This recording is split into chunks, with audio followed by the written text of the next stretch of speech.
আপনারা দাবি করেছিলেন যে পুজো ঘোষণা করতে হবে, মানে ছুটি ঘোষণা করতে হবে।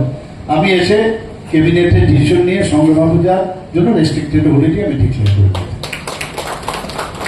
শুধু তাই না, আপনারা দেখেন আমরা যে সাব ডিভিশনাল লেভেলে, ডিস্ট্রিক্ট লেভেলে আমরা অলরেডি ডিক্লেয়ার করে দিয়েছি শুধু জনজাতিদের যে স্কিমগুলো, ন্যাশনাল আমাদের সেন্ট্রাল স্কিম, আমাদের স্টেটের যে স্কিমগুলো, কারণ ওখানে গিয়ে অফিসে বুঝতে পারে না কার কাছে যাবে, কোন অফিসার বলছে ওইখানে যাও ওইখানে যাও। স্পেসিফিক্যালি শুধু জনজাতিদের উন্নয়নের জন্য সাব ডিভিশনাল একজন অফিসার, ডিস্ট্রিক্টে একজন অফিসার, টিসিএ সমকক্ষ অফিসারকে এবার আমরা ক্যাবিনেটের ডিসিশন নিয়ে তাদের আমরা স্বীকৃতি দিয়েছি। আমাদের ইচ্ছা আছে যে আমাদের বারবার যে কথাটা বলছে যে সমাজের যে শেষ প্রান্তের যে ব্যক্তি, তার কাছে আমাদের যে বেনিফিশিয়ারি বিষয়গুলো সেগুলো যেন পৌঁছানো।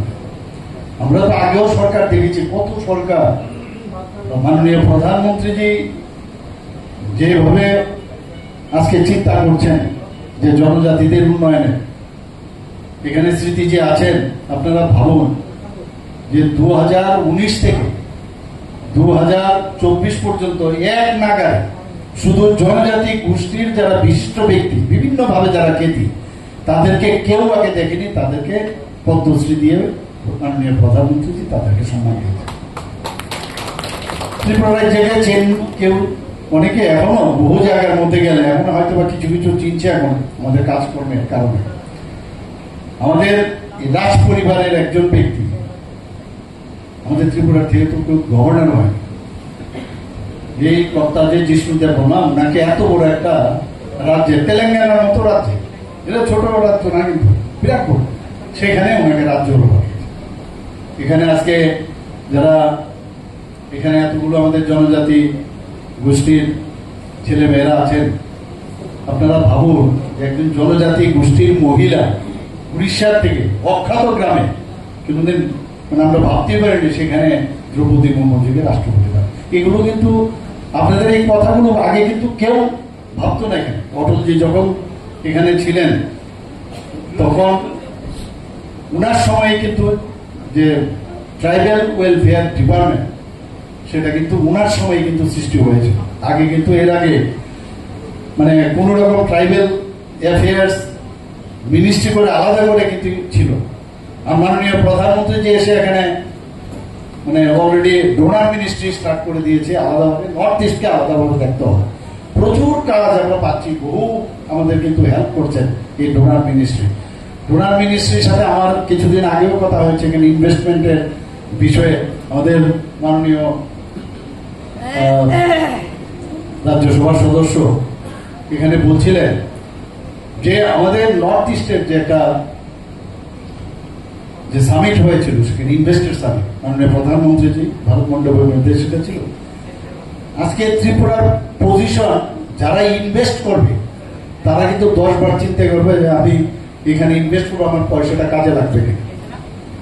আপনারা শুনে খুব খুশি হবেন যে এই অষ্টলক্ষ্মীর যে কথা হলো, 8টা প্রদেশের নর্থ ইস্টের সেখানে বিজনেস সামিট হলো এবং 30,000 কোটি টাকা সেখানে মুভ হয়েছে। আর শুধু ত্রিপুরা 15,000 কোটি টাকার মুভ হয়েছে। ভাবুন আপনারা, ডোনার মিনিস্ট্রি বলছে আপনারা তো আমাদের নাকটা বাঁচিয়ে দিয়েছেন, এরকম অবস্থা। তো যারা ইনভেস্টমেন্ট পাবেন, আমরা যারা, আমি নিজেও গেছি, আমাদের যে স্টলটা ছিল, গিয়ে এত ভিড় আমাদের এখানে, ত্রিপুরার নাম মানুষ এখন ভাবছে, চিন্তা করছে, ত্রিপুরাকে চিনতে পারছে। আজকে আমাদের যে 26শে জানুয়ারিতে, এই বছরের 26শে জানুয়ারিতে যখন এই যে আপনার টেবলুবেল, সেখানে এই 14 দেবতা যে আমাদের যে পুজো, সেটাকে সামনে রেখে থিম নিয়ে আমরা সেখানে আমরা যখন অংশগ্রহণ করলাম, সারা ভারতবর্ষের মধ্যে আমরা 2য় স্থান পেলাম। তো ত্রিপুরাকে তো এত হাজার হাজার লক্ষ লক্ষ লোক, কোটি কোটি লোক দেখেছে। আমাদের কাজই হচ্ছে যে এইগুলো মানুষের সামনে নেওয়া। আপনারা কিছুদিন আগে আমি গুজরাটে গিয়েছিলাম। গুজরাটে গিয়ে ফরেন্সিক যে আমাদের ইউনিভার্সিটি আছে এখানে, ন্যাশনাল ফরেন্সিক ইউনিভার্সিটি, সেখানে আমাকে কি নোট স্পিকার হিসেবে ওনারা ডেকেছেন। যে সেখানে ইন্টারন্যাশনাল ফরেন্সিক ওডোন্টোলজির উপর আমার বলতে হবে। তো সেখানে আমি বলতে গিয়ে আমি যখন বললাম যে এই যে ফরেন্সিক ওডোন্টোলজি, সেটা এই আহমেদাবাদেই, আমি আহমেদাবাদে এসেছি কিছুদিন আগে, এত বড় অ্যাক্সিডেন্ট হলো, এই ফরেন্সিক ওডোন্টোলজির উপর বেস করে তার আইডেন্টিফিকেশন হয়েছে। তারপরে হিটলার থেকে আরম্ভ করে ওনার যে সহধর্মী থেকে আরম্ভ করে পুরো ইতিহাস যখন আমি বললাম যে ফরেন্সিক ওডোন্টোলজি কত ইম্পর্টেন্ট, তো সেখানে আমি যখন সেখানে আমি বক্তব্য রাখলাম, ইন্টারন্যাশনালি বহু লোক এসেছিলেন, তারা এসে খুব খুশি হয়েছে, আমাকে হ্যান্ডশেক করলেন যে এত তথ্য নিয়ে আপনার কেউ আমরা শুনতে পারিনি।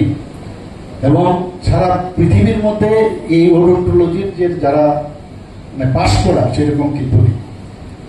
আমি সেখানে একটা বক্তব্য রাখতে গিয়ে বললাম, আমাদের এখানেও আপনারা ফরেন্সিক ডিপার্টমেন্ট আমাদের এখানে ইউনিভার্সিটি এখানে খুলেছে, সেখানে আপনারা এমএসসি ওডোন্টোলজির উপর, ফরেন্সিক ওডোন্টোলজির উপর যদি কোর্স করে, তাহলে আমাদের যে ত্রিপুরার ছেলে মেয়েরা সেখানে যদি সেই কোর্স করে, তাদের কিন্তু অনেক ইজিলি বাইরে ত্রিপুরাতে বহু জায়গায় কিন্তু অ্যাবজর্ব হবে। ওনার সেইভাবে গ্রুপও পাঠিয়েছে।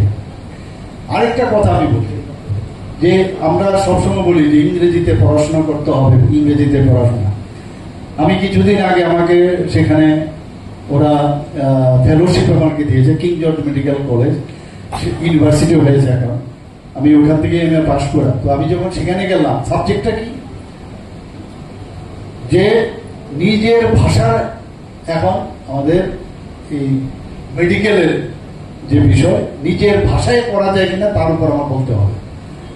তো সেখানে যখন আমি সমস্ত রিপোর্ট নিয়ে আমি সেখানে বললাম, মেইন উদ্দেশ্য এটাই যে ওনারা কি জানতে চাইছেন এবং আমার কি বলতে হবে, সেটা কি যে নিজের ভাষায়। এবং কতগুলো বই মেডিকেলে আপনারা ভাবুন, বই বানিয়ে নিয়েছে, আমাকে দিয়েছে ওনারা হিন্দিতে ওনারা। তো আমি বললাম আপনার তো হিন্দি, কিন্তু আমার মাতৃভাষা তো বাংলা।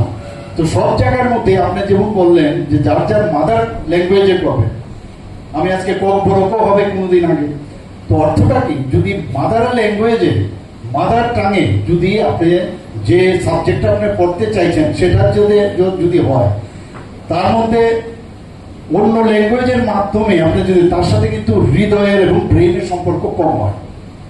কিন্তু নিজের ল্যাঙ্গুয়েজে যখন বলবেন, তাহলে আপনি যাকে বুঝাচ্ছেন তার সাথে কিন্তু কানেক্ট হবে এবং নিজেরও বুঝতে অনেকটা।